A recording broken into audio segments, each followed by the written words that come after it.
annoncé, d'autant plus que yo spécialiste questions financières. Merci beaucoup, professeur. Monsieur le Président de la République, Monsieur le Premier ministre, Mesdames et Messieurs les membres du gouvernement, chers invités, chers co-panélistes, c'est avec beaucoup d'humilité et d'émotion que j'ai répondu à cette invitation pour représenter le WIC Capital. Le WIC, c'est le Women's Investment Club. Je vais essayer de passer en Wolof. Je ne vais pas répéter que je suis aussi sérieuse et que ma langue maternelle prévaut.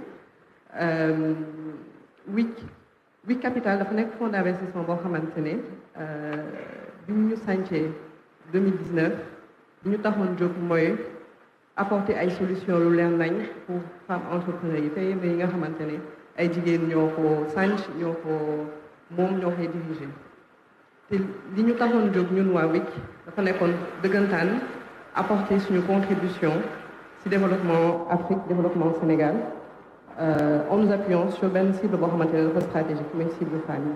Donc pour la petite histoire, WIC, Women's Investment Club, c'est un club d'une centaine de femmes au Sénégal.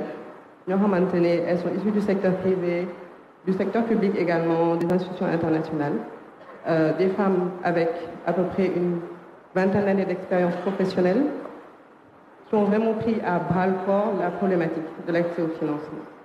Avec une réflexion très poussée derrière, qui a mené vraiment à une offre d'appui qui est autour du capital et de l'accompagnement technique.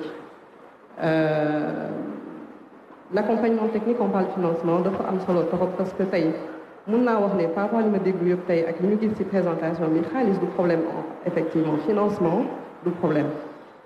Problématique u fonds yi yëpp yi di intervenir ci continent bi muy fii wala feneen c'est l'accès à un pipeline de projets de qualité prêt à l'investissement. Moo tax ñu développé waale volet accompagnement bi ci WIC Academy nga xamante ne tey depuis bi ñu existé WIC Academy accompagné na plus de 200 femmes entrepreneurs fii Sénégal. C'est un programme accélération yoo xamante ne financement bi ñun dañ ko dem uti ci partenaires yi ñu joxe expertise entrepreneurs yi pour ñu bu ñu jógee ci ñun bu ñu mënul sax lever ci WIC Capital nga xam ne ñun suñu mode de financement dafa spécifique ñu mën a lever ci microfinance yi mën na am financement ci banque yi wala ci yenn programme amorçage yi ñun WIC Capital suñu mode d'investissement ñun ay investisseurs lañu ci offre capital bi ñu wax ñu ngi ci financement innovant yi li ñuy wax private equity li ñuy wax financement en fonds propres maanaam dañuy jël ay actions ci sociétés yi ñuy financé te loolu foog ma ne am na dëkk bu développé wu sans développement activité boobu parce que même entreprise buy lever tey dette pour passage à l'échelle pour vraiment développer mën a recruter mën a développer production am dem à l'export dina soxla ay fonds propres souvent fonds propres yooyu historique société bi permettre ko gis nañ suñu état secteur privé c'est essentiellement des TPE des entreprises de moins de 100 millions de chiffre d'affaires donc forcément il va falloir qu'on injecte beaucoup de financement en fonds propres. Je pense que le Sénégal a beaucoup évolué et on est assez moteur sur le développement de cette industrie quand même, parce que l'immédiat ces 10 dernières années, consistement mieux que commencer vraiment d'investir en capital ci sociétés, après nous financer ben de terrain capital, nous l'union tech aussi. Yeneen fonds ñu ngi installé aussi dëkk bi. Léegi man positionnement bi ma bëgg a jël tey après avoir écouté le programme, c'est vraiment ñun on se met à disposition de l'État en apportant notre offre de financement. Parce qu'on a la capacité, nous, en tant que financeurs privés, d'aller chercher des capitaux. Maintenant, là où l'État peut vraiment apporter, c'est en se positionnant en partenaire technique.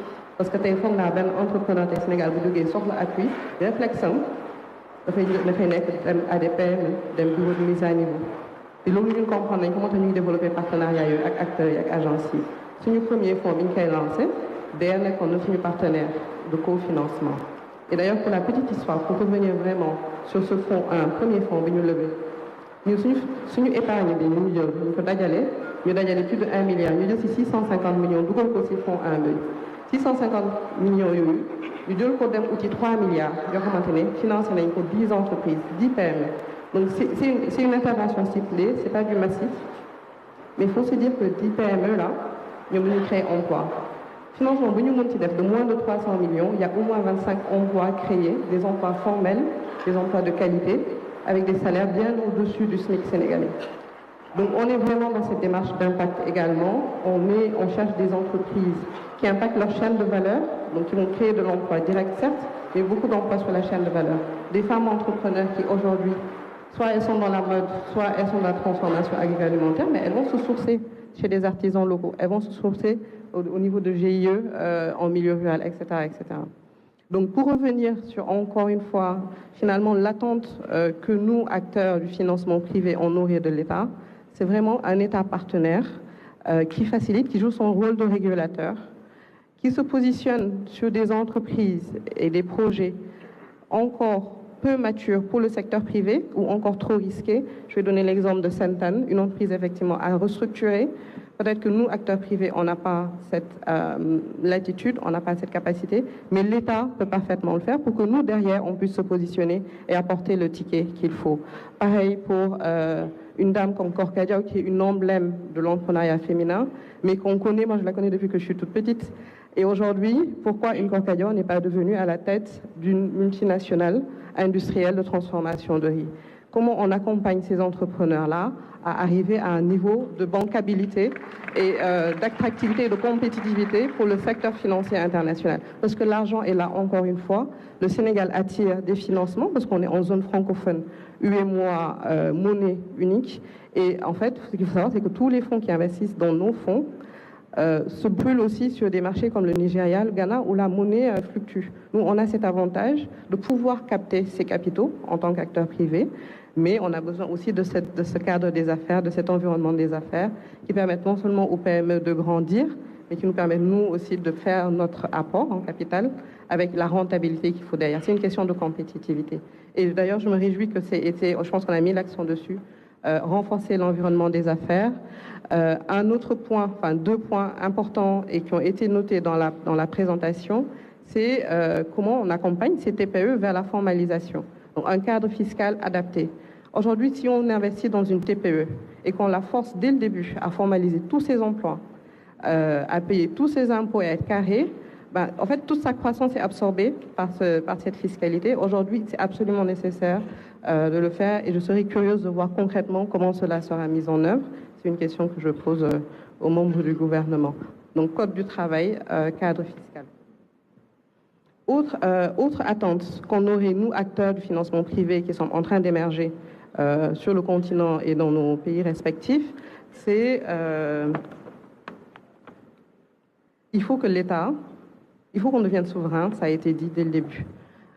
Toute la coopération, toute l'aide qui vient dans nos pays depuis des dizaines d'années, il faut l'organiser et l'orienter vers ces entreprises qui ont du potentiel, qui sont encore pas assez formalisées, assez risquées, mais les amener sur de l'amorçage. Et le financement d'amorçage, il prend la forme de subventions, de prêts à taux zéro et d'accompagnement. Et il y a un énorme besoin dans un pays comme le Sénégal où il faut renforcer l'entrepreneuriat, il faut renforcer la base, tout est à construire, mais c'est difficile pour un fonds privé d'investir sur cette cible-là. Pourquoi? Parce qu'on a nous-mêmes des investisseurs à qui on doit remonter de la rentabilité. Les investisseurs qui nous soutiennent investissent sur une durée donnée et une entreprise qui démarre a quand même besoin, à mon avis, au moins d'une dizaine d'années pour devenir une moyenne entreprise qui fait plus de 500 millions de chiffre d'affaires ou une grande entreprise qui va faire plus de 2 milliards de chiffre d'affaires. Donc juste pour récapituler, et je rends le micro, acteurs privés qui nous positionnons vraiment en complément de l'État. On n'attend pas de financement, on est là pour financer, mais on attend aussi l'expertise, l'appui en tant que régulateur et l'appui sur les facilitations des PME, sur les aspects fiscalité et les aspects droit du travail. Merci.